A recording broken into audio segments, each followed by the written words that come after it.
Hi, everybody. This is part 6 of Diary of an Awesome Friendly Kid. The time Greg totally had my back. Okay, Greg, if you're still reading this, then sorry if I made you look bad in the last 2 chapters. But don't worry, because in this one, you're going to come out looking pretty good.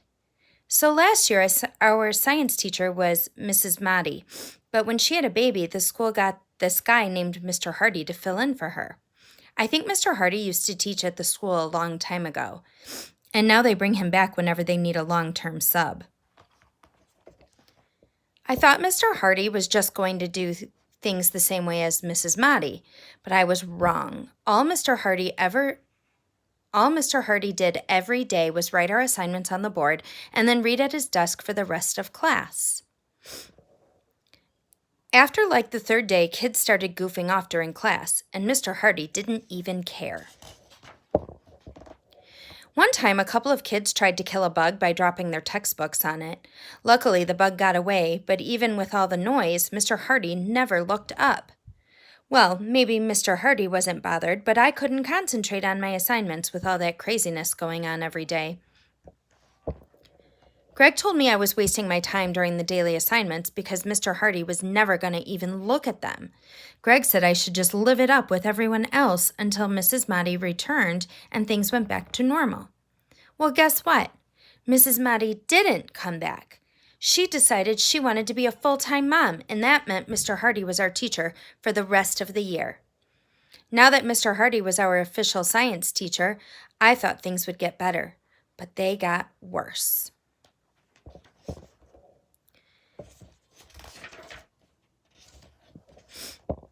Then on the last day of school, Mr. Hardy announced he was going to give everyone their grades. Well, that freaked out most of the kids in my class because just about everyone in there deserved an F. Mr. Hardy started going down the aisles and whispering each kid's grade in their ear. But Mr. Hardy doesn't have a whispering voice, so everybody else could hear what he was saying. The first kid to get his grade was Dennis Ditterlizzy, and he got a C. But Mr. Hardy talks real slow, so it sounded more like this. C. The next kid got a C too, and so did every kid after that. Even Greg got a C, and he didn't turn in a single assignment. And he was real happy about it because he didn't want to go to summer school. C. Yes. So then it was my turn, and I was kind of crossing my fingers, hoping I'd get a good grade. But I got the same grade as everyone else. C. So I guess Greg was right that Mr. Hardy never looked at those assignments. Mr. Hardy moved on to the next kid, but all of a sudden Greg stood up and argued with Mr. Hardy. Greg told him I was the only kid who did any work and that he's a terrible teacher and that someone should report him to the principal. I was pretty shocked because Greg never stood up for me like that before. For a second, I thought Mr. Hardy was going to send Greg to the principal. But after a minute, Mr. Hardy whispered the new grade in my ear. B. On the walk home, I told Greg he was a great pal for doing that for me. And I said now we were even for that time I saved him from Tevin Larkin's birthday party. But Greg said what he did for me was way better than getting him out of Tevin's party. He said by getting me that B, he probably just saved me from getting some crummy job later on in life. So I said, okay, how much more do I have to do until we're even? And then he drew a chart to show me. I guess that means I've got a long way to go, but that's okay because me and Greg are going to be friends for a long time, and I'll get a lot of chances to pay him back. The time I realized maybe Greg doesn't always tell the truth. So after that time me and Greg were study partners, I asked him how the heck he laid that egg, and he told me he can lay any kind of egg he wants. And I said, okay, then lay an ostrich egg. And he said for that he'd need to eat a lot of potato chips, and then he took some of mine. But a few days later, when I stopped by Greg's house to pick him up for school, his mom gave him an egg for his lunch.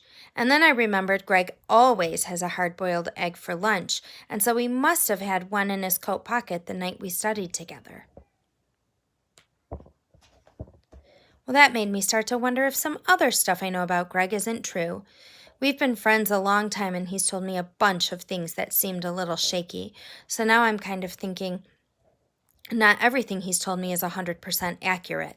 Here are a few things I'm starting to wonder about. Number 1. Greg says he is dating a supermodel, but they have to keep it a secret since her career would get ruined if people found out she was dating a middle school kid. Greg said whenever she goes on TV, she sends him secret messages by blinking. Number 2. Greg says that one time he threw a frisbee and that the wind took it so far that it went all the way around the world and hit him in the back of the head, so that's why he won't play sports anymore. Number 3. Greg says that the star on the dial pad of a phone is really a snowflake, and it's a direct line to the North Pole. So whenever I do something Greg doesn't like, he tells me he's going to report me to Santa. Number 4. Greg says that when he was a baby, his mom brought him to a modeling agency, and they took some pictures for diaper cream ads. Greg said the ads never ran in the United States, but that if he went to China, he'd get totally mobbed. Number 5. Greg says that he came up with the defense chant at basketball games, and every time a crowd says it, he gets $100 sent to his bank account. Number 6. Greg says he's 500 years old, but he doesn't age and he has to move every few years so no one will figure it out. He says he knew Abraham Lincoln in middle school and he was kind of a jerk. Number 7. Greg says there's a form you can fill out at town hall to legally adopt any kid you want, and that he adopted me, so now I have to do whatever he tells me. Get me some snacks, son. Number 8. Greg says that he can turn into any form of water whenever he wants. But when I asked him to turn into a glass of water, he said the last time he did that Roderick drank him and it took 2 days to get back to human form. Number 9. Greg says he only uses 5% of his brain, and if he wanted to, he could levitate a building with his mind. I said maybe I could levitate a building too, but he said probably not because I'm already using 100% of my brain. Number 10. Speaking of brains, Greg says he's got ESP, and he always knows what I'm going to do before I do it. That one might actually be true because I've seen him do it a bunch of times. I knew you were about to lick that popsicle. Whoa. Anyway, I'm guessing at least half this stuff is made up, but I'm just writing it down here in case it isn't. And for the record, Greg's been eating a lot of my potato chips over the last 3 weeks, and there's still no ostrich egg.